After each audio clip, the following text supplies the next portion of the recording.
to Beyond the Ring, a podcast that covers all things in the stock show industry from the informative to the insane, starring Ryan Rash. If you see me with an igloo cooler, mind your business. And Dale Hummel. I would like a double scoop of chocolate chip on a waffle cone. Now on with the show. Welcome to Beyond the Ring. This is Dale Hummel, along with co-star Ryan Rash. Hello, hello, hello. Ryan, this is going to be all about rainbows, unicorns, and butterflies. I have no, it's not. Yeah, minus a few Arctic fox. Huh? Minus a few Arctic fox. Everything else in your life is good. I have no idea where we're going with this. What did you receive yesterday that made you the most happy? Oh, my new fur coat. That is just glorious. It's beautiful. It's lovely. It's hot pink, and I'm going to have it in Louisville, and an igloo cooler to scare the hell out of people. It's going to be great. It will be. If you could just walk around with that cooler and that coat, it'd be so good. I'll bring a Sharpie to sign your fur. No, you will not be touching my fur with a Sharpie, sir. No, I ma'am. will sign it. Be happy to sign that fur coat. No. You will not be signing the fur. No. So if it's a hot pink fur, we are to assume it was a white fox. I don't know what color the dead animal was originally. I don't care. Animals. It is dead hot animals. pink now. It's all that matters. It is hot pink. I am with you there. My mother will literally flip shit when she sees this. So really, jealous-wise. Oh no. She has fur. She wears fur, but she is a firm believer that fur needs to be left in its natural state and not colored. Yeah, I'm going to guess most people share that belief. Yeah, see, I do not. But this is my first, not one of God's colored furs. I bought it myself. Cherie's not going to be happy, but anyway. But you are going to be sporting that at Louisville, and hell yes! I've already checked the temperature. It is going to be well into fur wearing weather in the morning and in the evening. Now, from today, I probably had to take it off because it might get a little warm, especially on like Wednesday. I think it's going to get to like 60. So that's going to be problematic, but it will be there. If I'm going to hang out with you, what am I supposed to wear to match that? I don't White know. And black I think it's going to be great because I'm literally going to chase you all over the goat complex because you hate people staring at you anyway. My life's goal is to make you the most uncomfortable. I am going to chase you everywhere you go. I don't know if the pink is perfect for Louisville, but we're gonna go with it. I'm not wearing it to the judging contest. Okay, calm down. I'm just wearing it to the goat show. It'll be fine. Okay, I'm looking forward to it. I guarantee if you're sporting that coat and you have your little cooler you posted on Facebook and you walk towards somebody, they would know there's nothing in there, but I think they'd still be nervous and avoid it. I bet that I would be nervous if I saw a man in a pink fur coat with a igloo cooler running especially around. If it's somebody that's crossed you in the past few years. Oh, God. They'd be like, oh, shit, she's back. Oh, yep. Okay, we better talk about some things that are not quite as enjoyable. That's what I was saying. When you were talking about all this rainbows and butterflies, I was like, evidently you haven't watched the news this week. But I do want to start current events with something I think is very cool, very whatever. So we're still reeling from the elections and all this other stuff, but in New Jersey, there is a truck driver by the name of Edward Durr, who he spent less than $10,000 on his campaign. He ran it all basically from his cell phone. He did have some TV ads and stuff like that. Anyway, he defeated, now I still don't know if the man has conceded yet, but the votes are still in Edward Durr's way. He defeated the New Jersey Senate president for 10 years. This man has been a senator in New Jersey since 2002. He's been the New Jersey Senate president, and he's a Democrat. So therefore, he has been the head of the Senate for 10 years. Senate, the number one state Senate. Number one state. So basically, the number two guy in all of New Jersey. And this truck driver, who's never held an office, nothing, beat him. In the state of New Jersey, which in the state of New Jersey. Very blue. Yes. I thought that was great. That is interesting. You know why that happens? All the things that we've talked about so many times. And before we started recording, we made a comment that you start hearing some of these crazy ideas that the radicals are putting out there. And unfortunately, a month later, the damn things become reality. they actually push some of these mandates through and some of these crazy ideas. Well, let me tell you what is a reality. Today, they released the inflation numbers for the month of October, and it is the highest it has been in 31 years. 6.2, I believe. Yes, that is real. That is real, and we keep saying how we want to ease up on those with more moderate incomes. This inflation itself alone far surpasses any taxes that you're given any relief, which I haven't noticed any relief to begin with. None. What about your tax dollars being given up to $450,000 that we talked about last week to the illegal immigrants that were separated possibly from their child at the border? And you do remember Biden was asked about this from Peter Doocy. He said just garbage reporting, garbage this or that. What does his press secretary say? Well, it's not his press secretary because she has COVID, so she's not to fill in. Now, she I said walked it back. You said completely reversed. But 180 turnabout. 180. Whatever. It's definitely a real thing that they are definitely looking into it. But now she kept putting it off on the DOJ. That you have to talk to them. This is their deal. Whatever. But it is a real thing. But now I don't think a number's been decided. All this other stuff. But definitely, it's something that they are considering. Which that's all that was ever said, and that's all anybody's asked is this something you're considering? And finally, when he got pushed so much, Biden answered that it was garbage. Obviously, it's not. Which is also like literally gas prices. I don't know where gas prices are like in the realm of history. Like, is it the highest it's been where? I don't know how many years. But they're high, and he's going to shut down another pipeline, the L3. Yeah, he's considering it. And again, that's one of those things you hear about it now and you think, well, it's crazy. I believe he has the Army Corps of Engineers looking at the environmental impact of that pipeline. How can a pipeline have a more negative impact than trucking oil or shipping oil from overseas or any of these things? It seems crazy. And I want begging OPEC for help, but let's shut down another pipeline. We're begging OPEC for help. We're putting pressure on our oil companies to produce less. It is the most absurd situation I've ever seen. The only explanation that Oz has for doing this, Ryan, and Joe doesn't even know it's probably happening. But Oz, in my opinion, we're pushing energy prices so high, particularly fuel prices, that all of a sudden maybe there's justification for electric cars, which the government, our tax dollars, are going to subsidize because they're too damn expensive and we're not advanced far enough for them to be real in terms of a cost window that the average person can even afford.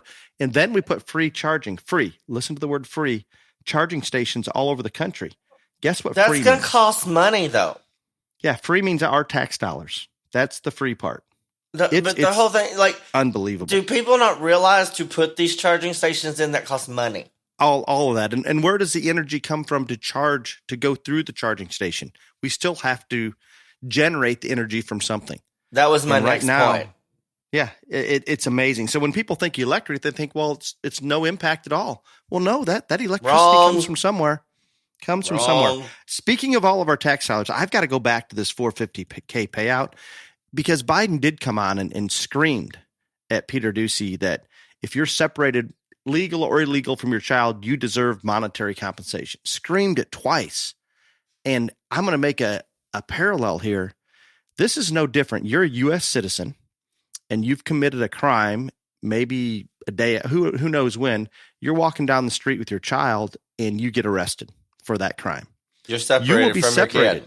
So does that mean that everybody in jail or prison right now that's a U.S. citizen is eligible for $450,000? Evidently not, but I completely agree with your parallel and your analogy there. It is the exact same thing. These people literally were separated because they committed a crime coming into this country. That's why they were separated. What is the difference between someone who does something and the police arrest them and separates them from their kid? None whatsoever. No, there isn't, other than that's possibly an actual U.S. citizen versus an illegal breaking the law coming into our country.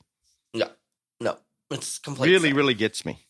Really gets me. What about the infrastructure bill? I don't want to spend much time on it because it does anger me. I'm great with the title. I don't know. Should not be that. Okay. I blame the infrastructure bill on Cocaine Mitch and the Senate GOP pussies.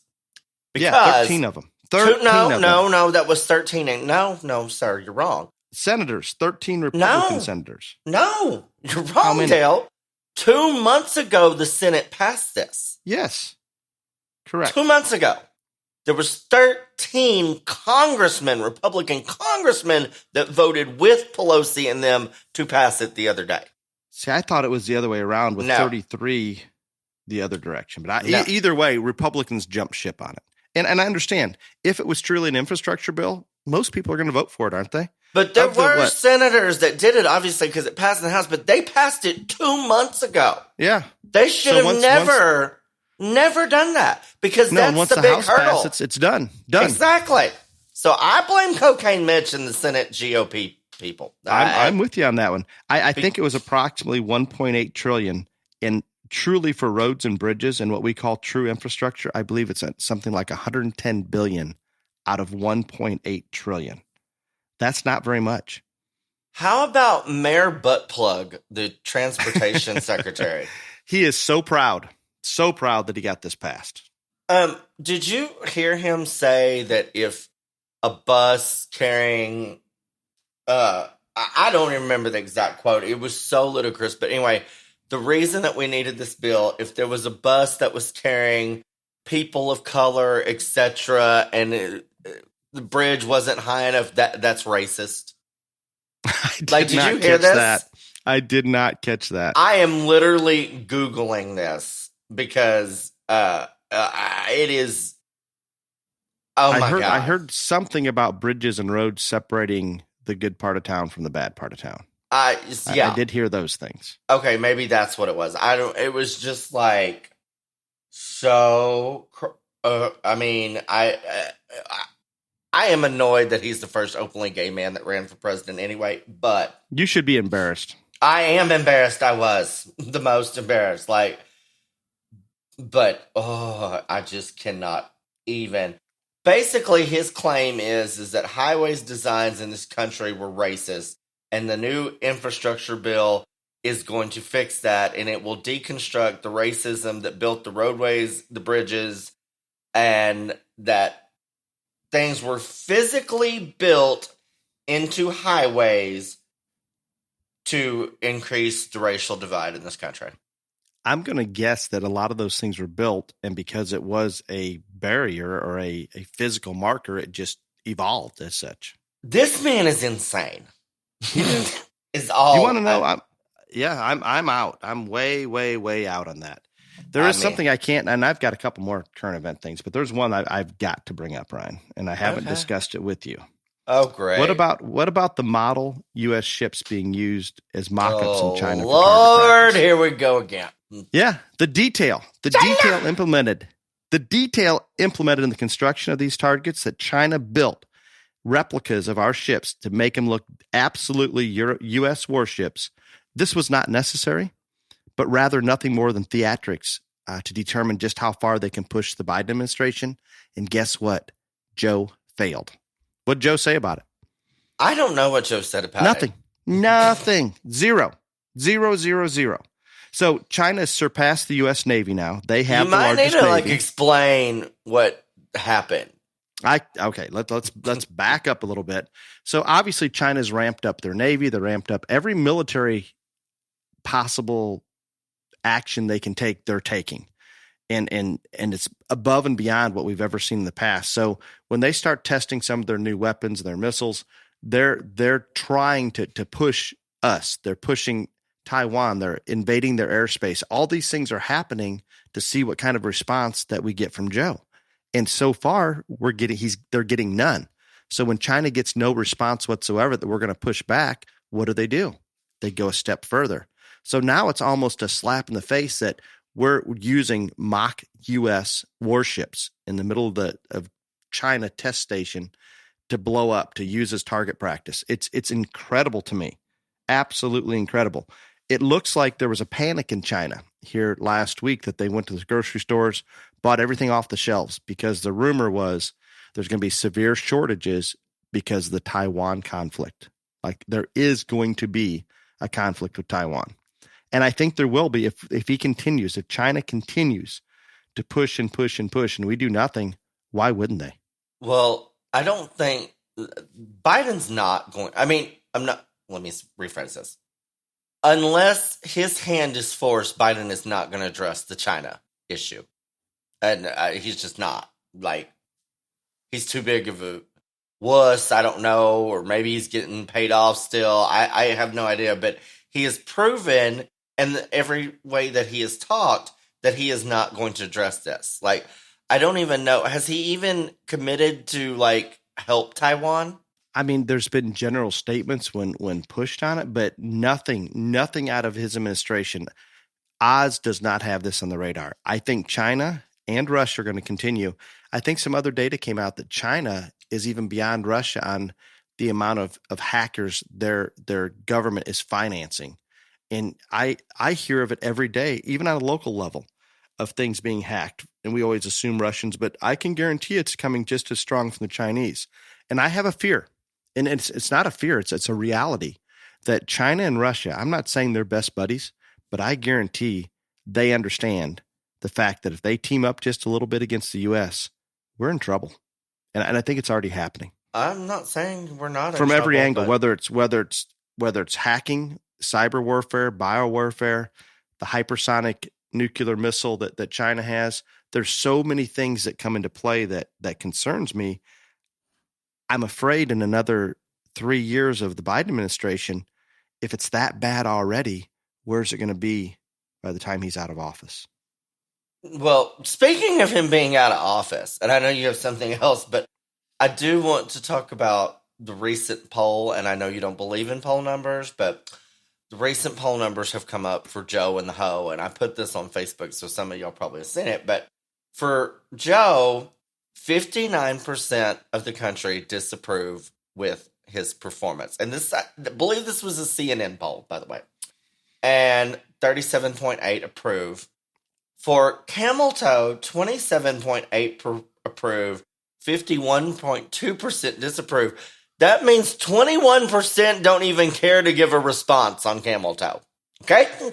They don't even care. I don't know if they know who she is. I just want to put that out there. 21% of the people in this poll didn't even bother to give a response or a rating on her job performance, which those numbers are disastrous. But the one thing that I thought was the most interesting thing about this entire poll, to the 60% of people polled that disapproved of Biden's performance, they asked them, what would you like to see President Biden work on the next year? Do the next year. The number one greatest response at almost 30% was quit or resign. Then you have the chameleon. Yeah. It doesn't help us any.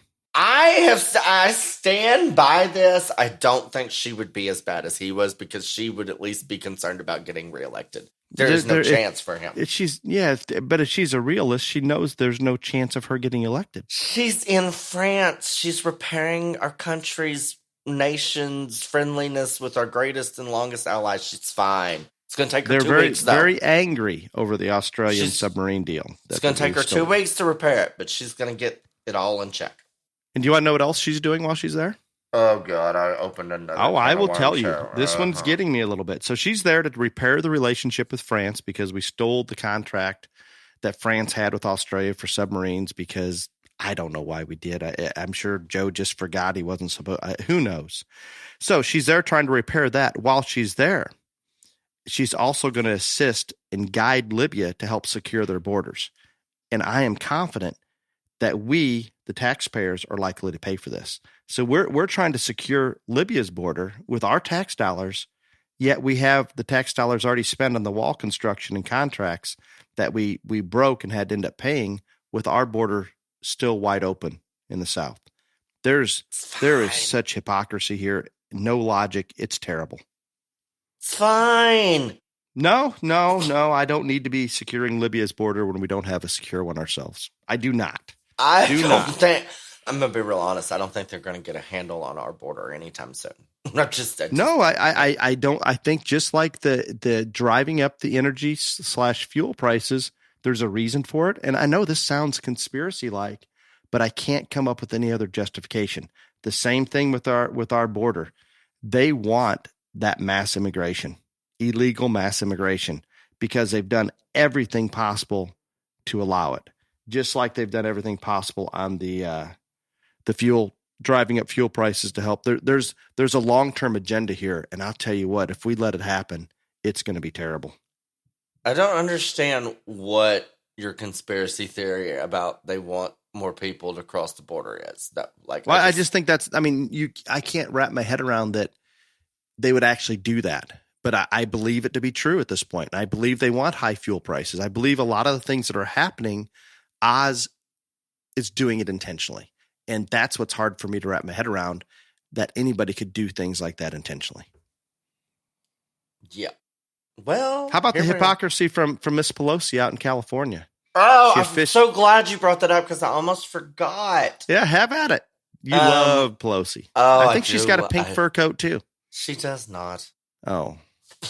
So Nancy served as the official of the Getty oil tycoon heiress's wedding in San Francisco. So to go to school, if you're a child, to go to school in San Francisco, you have to wear a mask indoors.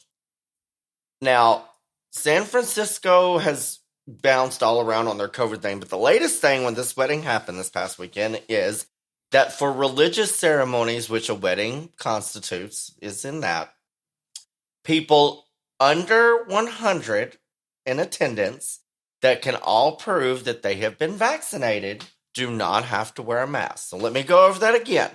Religious ceremony, under 100 people in attendance, all have to have proof that they've been fully vaccinated. You can be maskless indoors. Okay? The Vogue covered this wedding. They showed, there's pictures where fact checkers have counted way more than 100 chairs. There's a picture of Speaker Pelosi in the middle of this overhead aerial view where all these people are crammed around her, all talking masks. I think there was one person with a mask on in the whole photo. And they counted over 60 people could be seen in that photo alone. And she's just out there winging it. Just maskless, defying the laws, whatever. Yeah, it's great. Yeah, very, very much just let's put mandates and legislation in place for others, but not thyself. And she is the worst. Well, worst. She is the worst because, she went and got her hair did. Couldn't have, when salons weren't even open. So, Exactly. Well, while you're talking about that vaccination card, so we're still in a big issue over vaccine mandates and people that are going to be fired because of it. So it's huge. There's so many crises. It's hard to even talk about them all. And I know we're running long on time, but there's some new data out on vaccinations, Ryan. So vaccinations with the new data, they're solely for private benefit. The benefit to protect society doesn't exist because vaccinated people it is now proven that they can spread COVID. We always suspected that they could, but it's absolutely been researched. Data is there statistically. Vaccinated people can spread COVID. So with this, how can you justify a vaccine mandate saying we're trying to protect the others? If you don't get vaccinated, the only person you're putting in danger, if there is a danger from COVID, is yourself, which we know with people with pre-existing issues. No question, there's an issue there. But that makes a stronger case against these mandates. It becomes that person's choice. We're not affecting whether Ryan and I go somewhere and we're vaccinated versus somebody else that's not vaccinated. We're just as likely to spread it as that other person. So what benefit are coworkers getting by having everybody vaccinated? Explain it to me. I cannot. This needs to get. This is not being talked about much, but you're going to hear it in the courts, and the attorneys are certainly going to use it pretty hard. I have not heard this on the news at all. Yeah, it's not out there in the mainstream by any means, and we've always suspected this, and maybe we spread it a little less, but the numbers that I indicate, it basically was no different. If that vaccinated person is exposed to COVID, we can carry it to another person just as easily as a non-vaccinated person within a certain window of time. Now, we're less likely to contract it. So under that circumstance, maybe it's a shorter period, but it basically takes these vaccination mandates and there is no justification, especially now when you look at how many people have been vaccinated, how many have actually had COVID. And if there's anything whatsoever that we've learned from the livestock industry, herd immunity is absolutely in place, period. Yet we're still pushing. The more they push, the more some of these people are going to dig those heels in even deeper yet. Oh, my. Do you have any other bright and shiny news for current events? No, I'm just very glad that since we're solving all the world's problems on our podcast, that our campaign manager, Mr. Boxall, is like on it and he's going to get us elected. He is working that. And as we move into the main topic, once again, thank you goes out to Boxall Manufacturing. Order now in time for Christmas. None of their blowers or show boxes, Ryan, are setting offshore waiting to unload. He made that statement to me. They are not setting offshore. They're not coming in from overseas. So if you're at the North American, stop in at Cowpokes for your Rash Hummel 24 t-shirts. Boxall is generously donating $5 for every t-shirt sold to BTRJLA. Thank you, Boxall and Cowpokes, for all you do. See, there you go. And again, Dale will not be signing my new pink fur coat, but if you, I would love to sign that. Write a big signature across the back. You're so funny. But they have those monster Sharpies now. If you buy a t-shirt, I'm sure Dale will sign your t-shirt. So only if I get to sign your pink fur. No, what about like on the inside, maybe somewhere? No, you're not touching my coat. Anyway, just want to give a shout out to one of our Beyond the Ring Junior Livestock Association sponsors. It is our national all-around sponsor, Oldwood Limited. We really appreciate them. They were one of the first people that came on board. And Oldwood Limited is one of the nation's largest manufacturers of custom-wide plank flooring and other unique reclaimed building materials. Their products will turn your project into a one-of-kind masterpiece that will last for generations to come. Everything is made right here in America.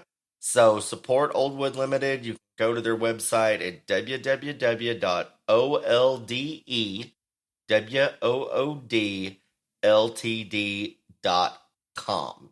And we appreciate them for being the national all-around sponsor.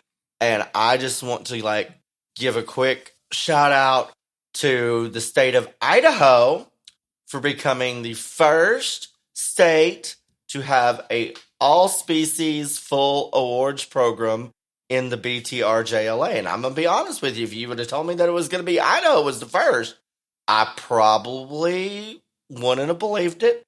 But thanks to a friends of the Idaho Junior Show Series, they stepped up and sponsored all 4 species for the kids in Idaho. So if you're from Idaho and you're listening, you need to join your child because there are now 160 awards eligible in the state of Idaho alone, 40 in each species. So very cool. That is awesome that association stepped up and did that for those kids of Idaho. That's going to be really good. I mean, really, really good. So yeah, get your kids signed up and there's going to be that's a lot of awards for one state. Wow.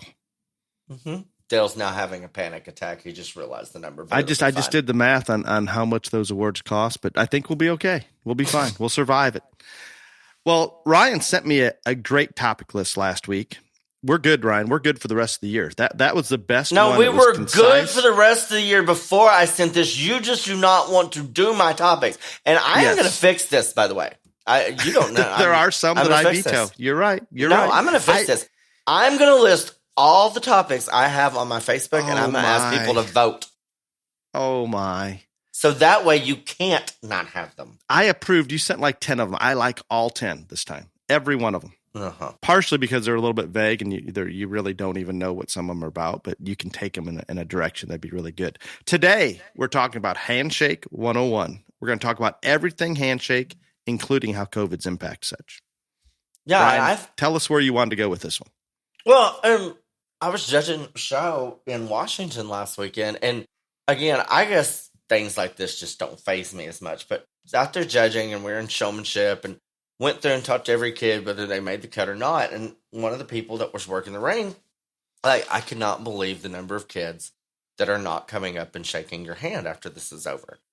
And I didn't think about it much right then, but I guess now I just thought it was an interesting topic because I think it's not I don't want to believe that it's the kids being upset they didn't do better or anything like that, because I didn't get that from them when I went through and talked to them. I mean, not at least in the masses or whatever, but I do think that whether it's conscious or unconscious, all this COVID nonsense about no handshaking, all this other stuff has like been beat into everyone's brains, not just the kid. And I think that's a big part of it. No, I think it's there. And I think it's not just in the youth stock show world. It's across everywhere, everything. Yeah. And it's a problem because we need to get back to that. And let's just think about the stock show kids themselves, the kids that are going to shows and probably more than one show. We're around a lot of people. Guys, we're exposed. If you think the handshake's going to give you more exposure, you're probably delusional. If you're locked in your home and nobody's coming around, then I get it. If that's the case and that's where you want to be, maybe you don't need to be shaking hands. But if you're out in the public, especially at just about any show, you're going to be exposed. Just like you're exposed going to a football game or a basketball game or whatever it is, the handshake is not going to be an issue. And I know some judges are going to fist bump, they're going to elbow bump, whatever it may be. Maybe the superintendent said, let's do this or that. I know during COVID, I would ask, do we want to shake their hand? And 99% of the time, the superintendent said, yeah, that's totally up to you and the kids showing whatever you want to do. But it has been discouraged a little bit and maybe fine there early on. But at this point, I really don't see a reason why we can't come back to that. And there's a lot to be said in the value of a handshake.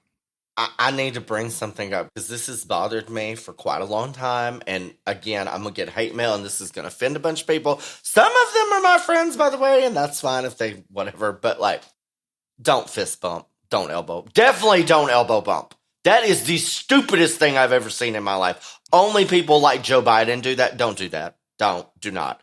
The fist bump is bordering on. And the reason the fist bump bothers me is because most people don't do it very well. It's like, and so I just think you look stupid. So if you don't want to shake hands, just like, don't do anything. That's my opinion. Definitely do not elbow bump. For the love of God, do not do it. I saw some youth sports teams, especially baseball, they would go through and tip their hat to the other team rather than lining up and shake hands. There's been things that have come into play to try to substitute, and I understand that. But I think we're at the time. Let's go back to a handshake, and it needs to come back into play everywhere, from sporting events to stock shows to simple introductions. I see nothing wrong with it. I know early on in COVID, it was uncomfortable that first 6 months. Probably, are you supposed to do they want you to shake their hand? Do they not want to? It was uncomfortable, but I think we're past that, or at least in my little world, it seems like we're past that. I guess, again, for me, I never thought it was uncomfortable, like shaking someone's hand, even during COVID, and I was out there as much as anybody. But again, I let the other person lead that deal. If they came at me with their hand out there, then I was all for it. If not, I just let it go. I mean, there was nothing like good job or whatever, but like, I never got wrapped up into, I mean, I agree that I don't care whether you're in a pandemic or anything, everybody needs to wash their hands. Like, I get that. That's fine. I never bought into the whole don't touch your face, don't touch your other people, whatever. Yeah, I never bought into it. So that's why it was never uncomfortable for me. But I let everybody else decide what they wanted to do there, and we've rocked on, and here we are. But I think, like Dale says, there is the majority of people, at least in our industry, are back to the level where they're comfortable shaking people's hands, and so I think that's positive. Yeah, and we're both in agreement. We do not want the handshake to go extinct. That would not be a good thing. Terrible. No. Terrible. What about the handshake itself? Now that we're coming back and kids haven't been doing it for a while, this sounds crazy, but what's the proper way to shake somebody's hand? Oh, this was the big reason that I brought this up, because I think there's a lot of people that need to be able to improve their handshake. And I'm not trying to like lecture to people, but I think a handshake is very, very important, and it leaves an impression on the person that you shake hands with. And if you do it poorly, it's a really, really bad impression, in my opinion. Like, I can't tell you the number of times that I have walked off from a situation, whether by myself and thought, oh my God, who taught that person how to shake hands? Or in a group, I was like, did y'all see that sumbitch there? Like, so yeah, there needs to be some basic guidelines put out there so people can improve their handshaking skills. And that was the main purpose, I thought, for this, especially now that it's coming back. No, that makes sense. And I think it's real simple. And there's not a big secret out there, but stand and make eye contact. If you're sitting, stand up. You better rise before extending your hand. Be firm. Don't try to crush your hand, but be firm. Avoid a sweaty hand. If you got sweaty hands, wipe them on your pants or something before you shake your hands. Shake the hand in an up and down motion. Greet the person, and if you know their name or being introduced to them, say their name. I know it's important to me when, especially after a show, not when you're talking the class, but after the show, if I have a show person come up to me and they shake my hand and it's a proper handshake, they look me in the eye and they say, Sir, I appreciate you being here today and spending the time to sort our animals. The fact that they shook my hand, they looked me in the eye, they addressed me as sir, this to me indicates an appreciation and sign of respect, I guess. And from my standpoint, I appreciate that very much from a lot of those youth. And there's nothing wrong with using sir and ma'am. Please, nothing wrong with it whatsoever. I know it's probably not woke, maybe even racist, Ryan. I use sir and ma'am to people of all ages. Like I do as well, and I think sometimes it even makes people uncomfortable. And I don't care. I will like walk down the line at shows at kids and be, hey, well, how are you, sir? How are you, ma'am? And stuff like that. I use it to everybody. But back on your handshake etiquette, I think all of those things that you said are very, very good and correct. I think the big thing, like my thing, is eye contact. Like, you need to look directly in the eye of the person when you shake their hand, not off to the side, not up above their whatever. Like, make direct eye contact with them. That is important. All the other things Dale said are important too, in terms of, standing up. Don't try to crush somebody's hand. Don't offer a limp handshake. And so that getting into that, like, and I'm assuming is a stereotype thing because I am a homosexual. I don't know. But, like, I can tell you that I cannot, countless number of times when I have shook hands, and I don't think these people do it intentionally. I think it is just something that happens.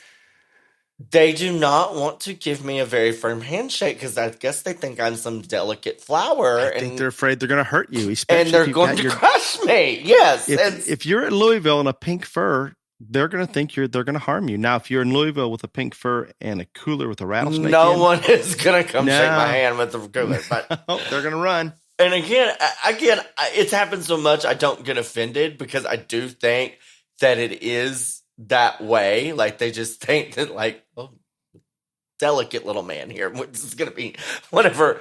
But don't assume that on anyone, whether it's a woman, a man, a gay man in a pink fur, whatever. Again, don't overcompensate and try to crush somebody's hand, but always offer a firm and strong handshake regardless, because I promise you, it has gotten to the point in my life that I have studied this so much. I can, like, study when you shake hands in a group when you're being more firm or not. And, like, I'm always the one that gets the limp one. Terrible idea. I love it. I love it. Yeah. So, that's entertaining for me, Ryan. And it bothers you, doesn't it? It bothers you. I mean, it did at first a lot, and now I kind of find it comical. But yeah, I'm like, just To me, if you don't take the time to give that proper, firm handshake, then don't do it. Yes, address it. To me, it's almost insulting that well, you're doing it, but it's not sincere. Right. That's the whole thing. I mean, I think that is the big thing behind it. Like, if you're not doing it the right way, then it's like, oh, I have to go through the motions and I have to do this because I'm expected to. And that's not good. And that's why I wanted to bring this up. Like, I don't think people will realize until they hear this episode and actually think about it, how many different opinions they have gotten from people just off a handshake. Because I know how many I have gotten off people from a handshake. First impression sticks, period. And I can promise you, the young people out there listening, these things are important, because after that first impression, 80% of the opinion of you is probably there, especially from somebody like Ryan. He's very intuitive. He reads people well. And that first impression, Ryan, I'm going to guess when you meet somebody, whether the handshake's good or bad, your opinions begun to form. And it's not going to change a lot. Very minimal after that. It takes a whole, I mean, yeah, first impressions are important, and it is hard to reverse that. And especially like somebody like me, that I meet a ton of people, but I get to know very few people. Does that make sense to you, Dale? Do you see what I'm saying? Absolutely. And so, like, yeah, if I get to know you, like, personally, over a period of time, then yeah, probably that can be reversed or changed or mended if you had a bad first impression. But a lot of the times I meet people once or twice and that's it.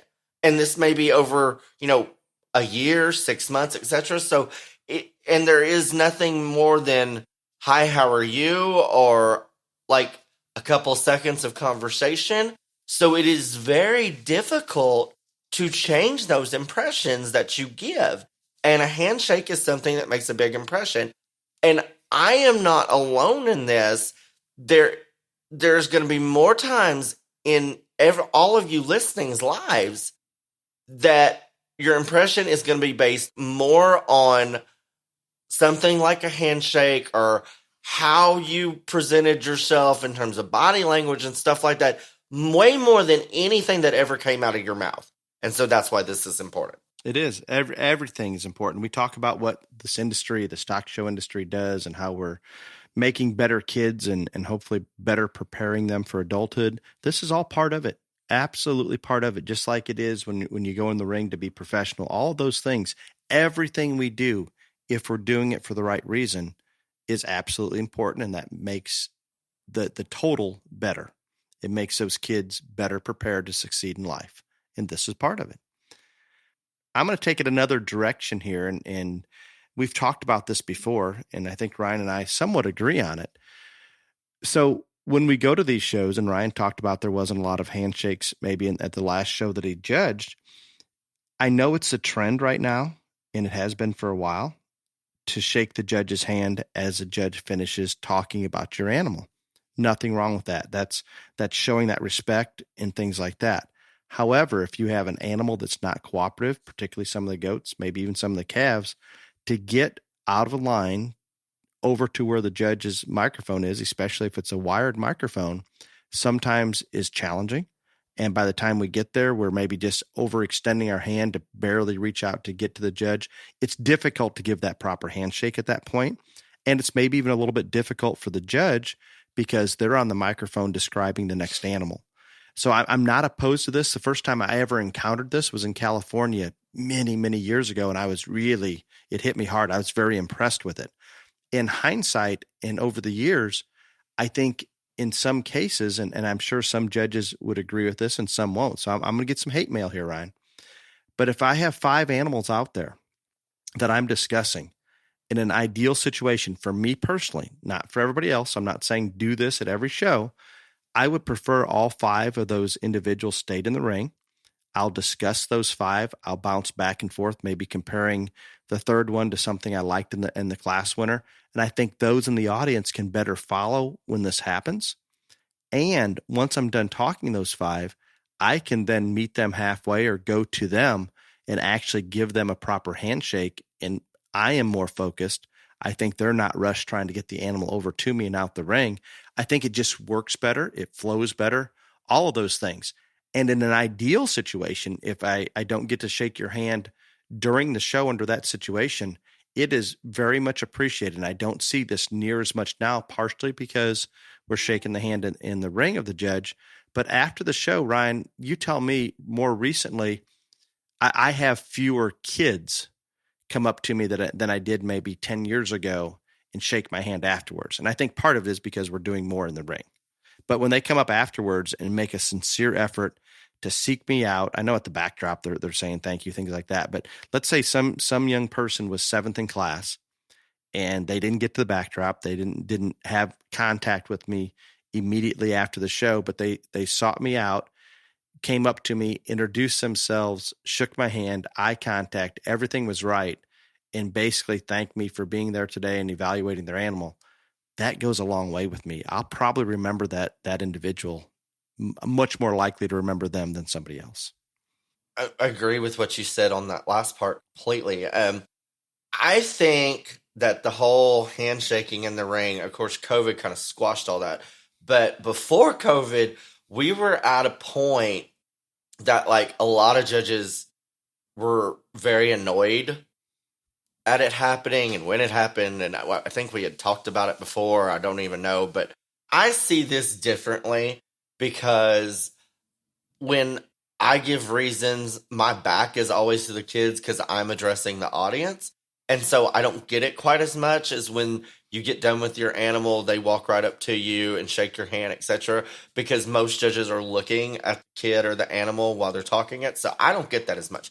I understand why you do it in the ring because, especially if you haven't placed high in that class, a lot of people don't stay till the end of the show anymore. That is something that has just happened. I can remember 10 years ago where it seemed like regardless of how you did, everyone stayed till the end. They wanted to see who won or how it shook out, or, they just wanted to see the final act of each show. That is not how things work anymore. And so I think that not only kids, but parents of kids have said, you know what, make sure you shake that judge's hand because we're going to pack up and go if this doesn't work out well. And I think I understand that makes perfect sense. And I think that's the reality of it. And it just is. Right. I think that is a big, big part of it.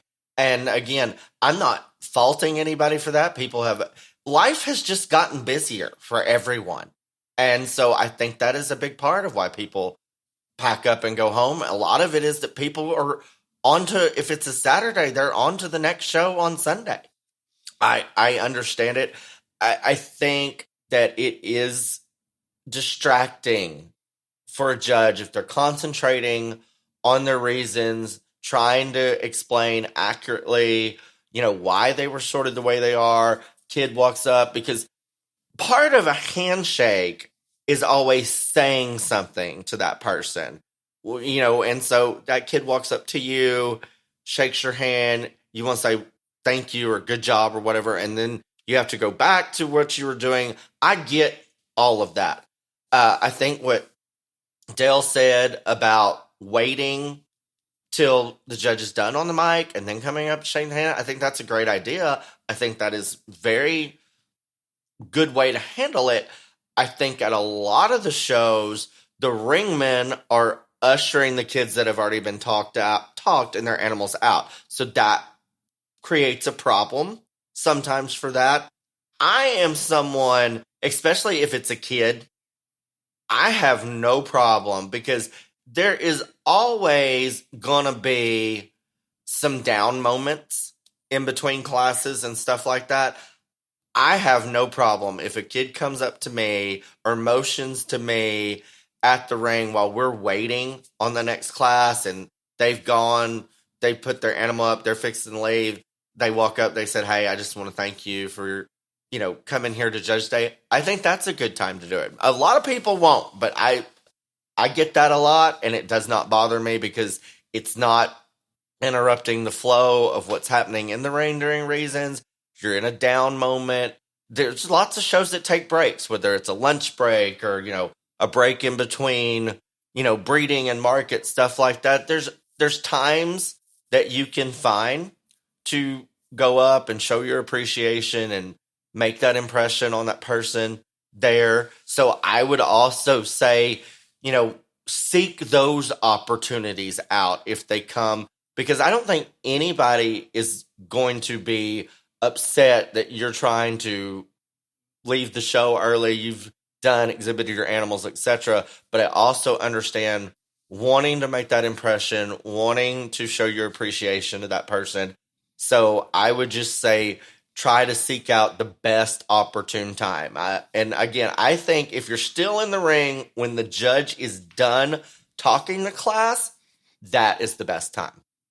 I think that's easily the best. And just think about it, Ryan. And again, you don't have it happen a lot because you have your back to them. But when that young person is trying to pull the animal over towards wherever you're standing and talking to class, the judge is discussing the next one in line, there is no way that the purpose of the handshake is going to work for that situation. Right. No, it's just kind of reach. It's almost like a quick fist bump, and I see it as, even though it's a handshake, similar to what you see the fist bump as. It's not. I'm not saying it's not sincere. I'm sure that young person wants to shake your hand, but it's difficult to do it properly. It's awkward. Those circumstances. Very awkward. It's just awkward. And so again, I think as far as doing it, I think you should. And absolute, whether you're last or first or whatever, I do think, unless there has been some horrific thing go wrong in that ring, that person took time out of their day to come and give their opinion of your animal and everyone else's animal. And whether you agreed with the opinion or not, they still did it. And I'm going to say again, most of the people doing this are not making money at this, people. I'm going to put that out there. I know y'all think that they make a ton of money judging these little jackpot shows and all. Most people do not. And I mean, there are shows that pay exceptionally well, but by and large, people are doing this because they enjoy the kids. They want to give back, all this other stuff. They may make some money, but they're not raking it in, is what my point is. No one is making a whole hell of a lot of money, and they are taking time away from what they could be doing, their families, etc. So I do think it is important to thank that person, to show that appreciation. And again, if the guy or gal sorting is done with the mic on that class, that's the opportune time to do it. I think there are other times throughout the show you can do it. If you're going to wait around to the end of the show, that is great too. I have literally had people come up to me before the show and say, we don't know when we're going to have to leave, whatever. We know the show hasn't started, but we appreciate you being here. And I think that's perfectly fine too. Some people will not. They'll say that that's somebody trying to suck up and whatever. I don't see it that way, but that's my take on all that. I think that's as good of description of Handshake 101 for the show ring youth stock show protocols as we could get, Ryan. Perfect. Absolutely perfect. There is no absolute time to do it, and every judge is going to be different with what they prefer. And Ryan's right. He brought a good point out. A lot of times that ring steward is going to try to bring that animal out as soon as you're done talking number one. I'll just make a comment to the ring people, and sometimes in the first couple classes of those top 5 kids, let's just please hold until we talk all 5. Then I'll come out and shake your hand, and we'll move from there. And it works out really smooth once the kids get into that. So this is all really good, Ryan. I think, unfortunately, the value of the handshake seems to be a little bit diminished. I hope it's just because of COVID, not something we're going to see long term, but it concerns me. Yeah, and again, I really didn't think about it until this lady brought that up, and this weekend, and then I was thinking about it, and that's why I texted you the next morning with a whole list of topics that came to my mind after that. But I do think it's important. I do think that we need to get back to it even more. I just think that is something that everyone can do. It doesn't take a great deal of time, doesn't take a great deal of effort, that can literally make the impression you leave on people throughout your life, regardless if it's in a show ring or a show barn, anywhere that can help you and help the opinion that people have of you throughout your life. If you do it well and you do it correct, etc. Absolutely. Are you ready, Ryan? What? You know what's coming. Oh, God. Question and answer. Mm-hmm. Do you have any announcements you'd like to make prior to that? Not really. Not that I. Okay. Am I supposed to? Am I supposed to? Well, I didn't know if you had something? another sponsor that we need to work in there for. No, I the think Junior I'm Livestock good right Association. now. I think I'm good. But I want to make a comment. I continue to be impressed, overwhelmed to a certain degree that the sponsorship level that keeps coming in, and not that I don't think there'll be a lot of sponsors, but I guess I expected more of it to happen maybe after the first year, and they saw that this thing is really, really taken off. But we're far past that. Membership is great. Sponsorship is great. Shows that are sanctioning. Ryan, it's working exactly as you would have dreamed it could have.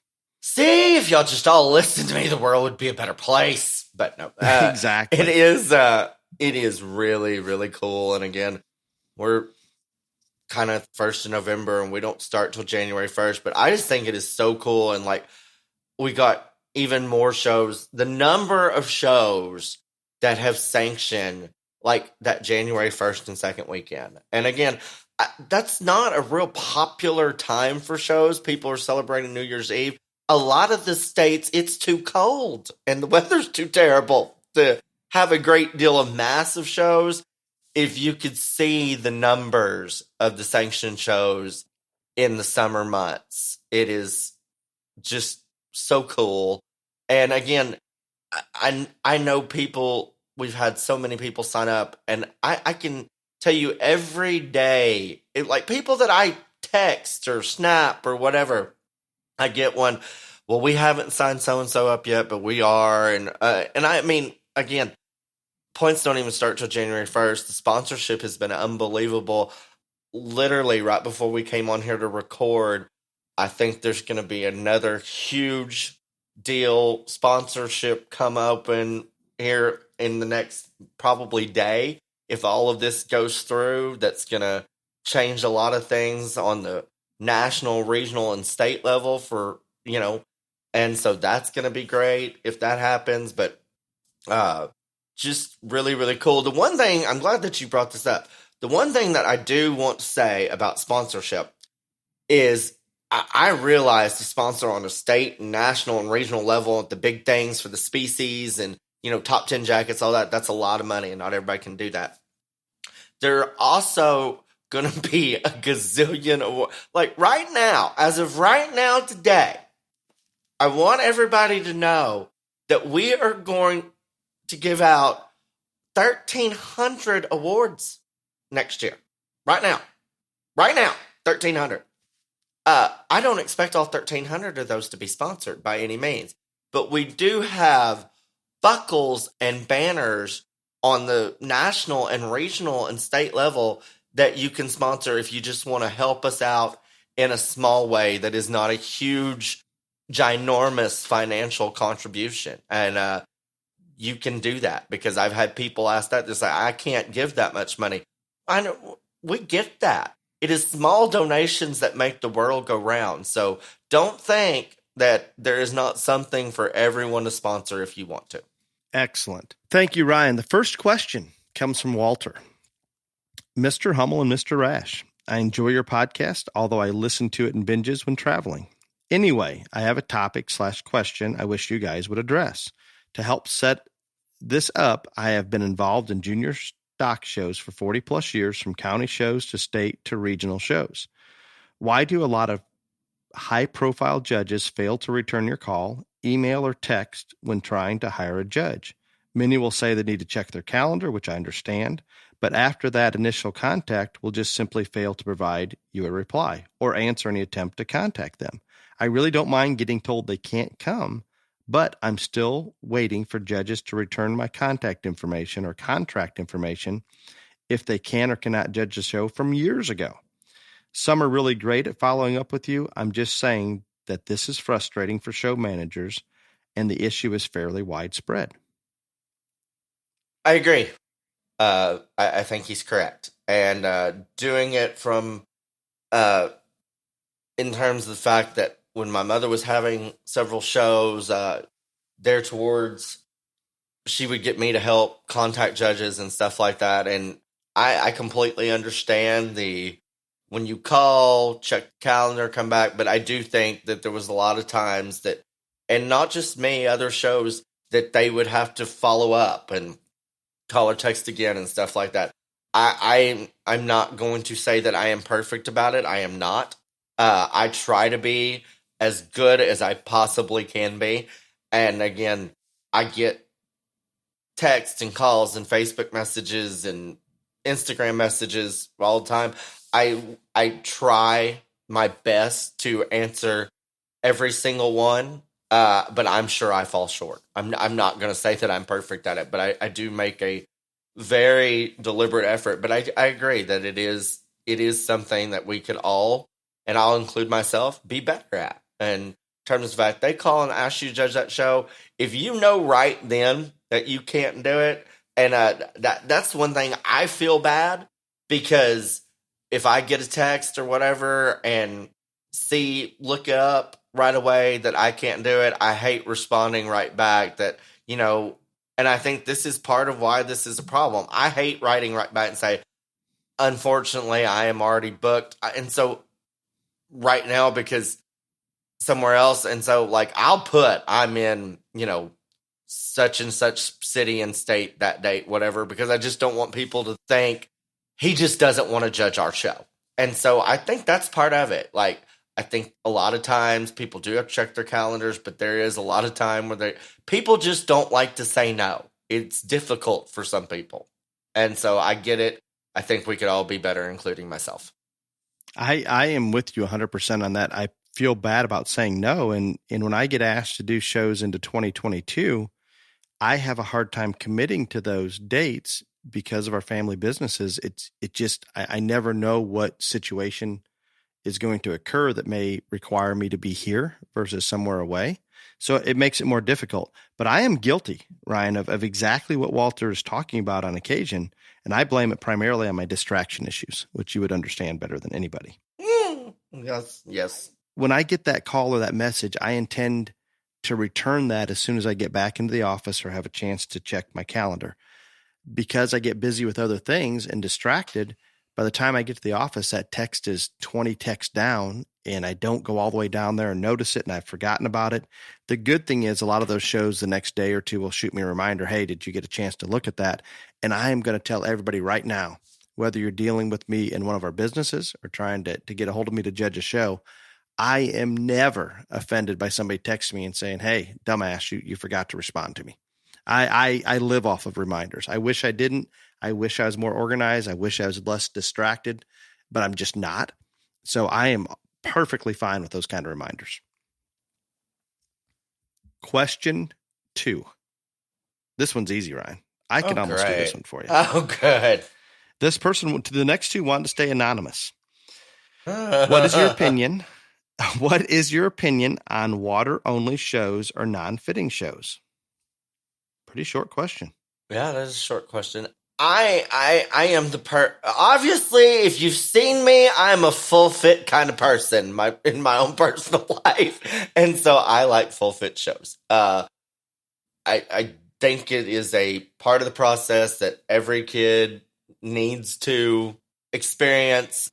I'm not going to tell you that I was ever the greatest, calf fitter in the history of the world, but I did it every weekend because we had so many that I would fit on several of my calves all throughout the weekend. I think it's an important part of the process. I think that while I was not nearly as talented as most of the people that we had working for us, because if I was, then we wouldn't have needed those people, but I knew enough about it and how it happened and how it needed to be that I was always the person, and this is followed through all the way through my life, that they'd be like, does this need to be changed? Does this whatever? And my eye and my attention to detail and stuff like that, if I hadn't known how that got there, I wouldn't be nearly as good at telling people we need to take this off here and change this, etc. So I think it's a big important part of the process that every kid needs to learn, regardless what species it is, because there is a fitting element to all of it in every species. Some are obviously more. And again, I'm a full fit kind of person in my life, and I like all the frills that go with a fully fitted animal, regardless of species. So that is my take. I understand the opposition to it on terms of the fact that it's messy. It causes a lot more cleanup for shows. The big shows, if you have fitting rules, it is almost impossible to enforce unless it is, just no fit or full fit. And I really do think that is something that we all need to learn at this point.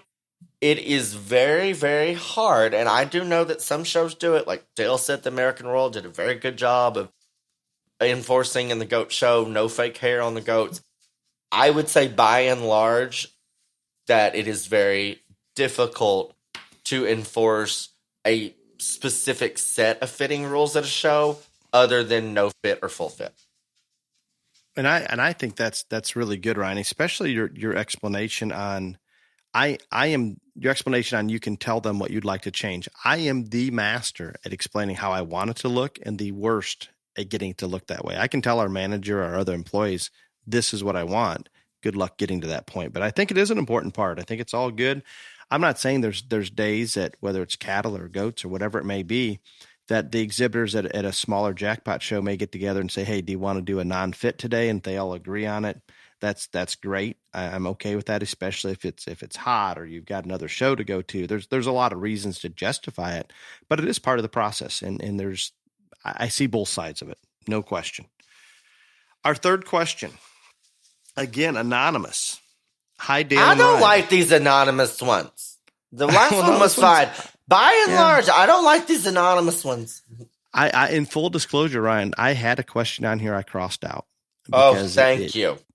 Yeah, because it would have it went down a path that we're not proud of as industries. I'm sure I'll come back to it, but at least for this week, we're going to stay positive. Mm-hmm. Hi, Dale and Ryan. My family loves the podcast. In your episode Show Weight 101, you were talking about drenching at the wash racks. What is the reason for that? Is there a certain technique to it that you need to be there, or is it more for discrete purposes? Is drenching frowned upon? I know rules can vary about whether it's allowed or not. My boys have been showing lambs and goats at our county level in Texas for the past 3 years and will be stepping out into some of the majors this spring. Our county, it is allowed, and we do it regularly in front of everybody. Is that what I thought was the norm? Just wondering what to expect at the big shows. That's a good question. Yeah, it is a good question. At the big shows, and again, I'm glad that she realizes that he or whoever this person is realizes that there are different rules for, different shows. So always when you're going to that show, review the rule book and figure out what it is. In far as Texas majors and drenching and all this other stuff, like the thing is, I think the reason that we have it in the wash racks and stuff like that, or they want it there, is because those Texas major shows get so many fair goers. Like, we're talking hundreds of thousands, like thousands a day, that just walk through the aisles. They've never seen an animal, or their kid has never seen an animal. And so they just walk through the aisles looking at all the beautiful animals and all this stuff. And there have been instances where there might be somebody that is a little liberal and a little PETA-esque and sees somebody drenching an animal and they think that they're trying to choke them and all this other stuff and whatever. And so I think the discretion part is they're not normally going to be in the wash racks when these people aren't. That could have adversity to this. And so I think that's why they ask us to do that. I may be wrong, but that's my personal opinion. Nope, I think that's exactly right. And again, those of us in the industry realize that sometimes these animals aren't going to drink. And if we want to keep them hydrated, that's the most humane thing we can do. But sometimes it's difficult for the public to understand that. If we have the time to explain it to them, I'm sure some would be open-minded. Some just are not going to listen. So that is the whole reason behind it. Every show is different, whether you're in the north, the south, at a county fair, at a major, at a national show. You do need to check what those rules are. I do encourage, especially in the summer months or year-round, show officials, I think in the lamb and goat barn particularly, and I'm not going to address the cattle and hogs as much, but in the lamb and goat barn, in my opinion, if you're concerned about the public watching the drenching process, I understand that. Let's go to the wash rack or deem a certain area for that. That's not high public traffic. But remember, especially if it's warm out and especially if those animals are coming from a long distance, they just may choose not to drink out of a bucket for whatever reason. And I think that is more inhumane by far than drenching. So try to allow it is my suggestion. If it needs to be discreet, let's accommodate for such. Ryan, you and I will be at Nile, the North American, Monday, Tuesday, and Wednesday during the judging contest. I'm just doing the judging contest Monday unless the other two need me. I haven't been informed about the other two, but I will be. Just that we're there during those contests. Oh, yes. And with that, for all of our listeners, please take time to introduce yourself. Even if you're not comfortable with your handshake, we can practice. We can work on it. Ryan may or may not have a cooler with him. I don't know that part with the snake in it. But we do appreciate the ever-growing listener base. And if you get a chance to introduce yourself, we'd be happy to visit with you. And again, thank you for making this podcast what it is. We greatly, greatly appreciate it. Look forward to meeting a lot of you at Louisville. Until next week, be safe. And if you see Dale running from a man in a pink fur coat, you'll know that's because he's uncomfortable and too many people have spotted him because of me. But I will be there. Look forward to a great weekend in Louisiana, Ohio, and then off to Louisville. Until next time, y'all come back now, you hear?